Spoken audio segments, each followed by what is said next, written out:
I'm Tom Oglesby, and we're here at the Church of the Resurrection, and we're talking about faith, especially here in the year of faith that Benedict has proclaimed for us. And as I was thinking about this, a few people popped into my mind.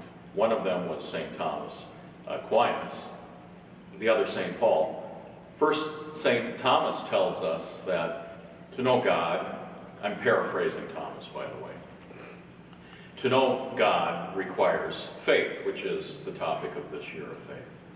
But to have faith requires grace, which seems to be a circular argument. Where do we get grace? And the other man that popped into my mind was St. Paul. And I remember his story as he went to Damascus and he hears the voice of Christ saying, "Saul, Saul, why do you persecute me?" He talks in the first person.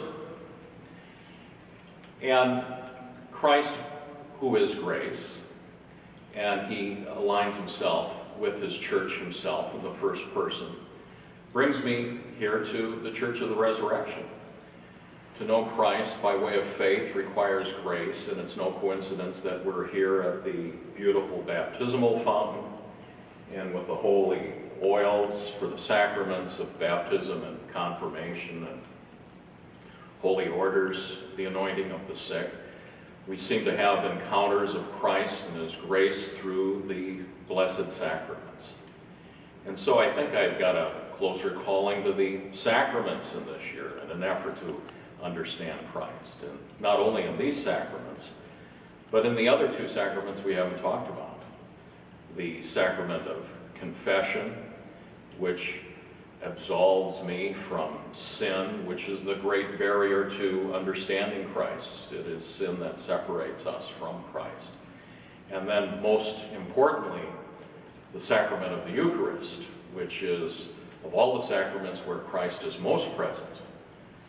And so it's rather exciting this year as we try to get closer to the Blessed Trinity, Christ in particular, in this year of faith. I seem to have a more close calling to experience the sacraments. I hope you enjoy the year of faith too.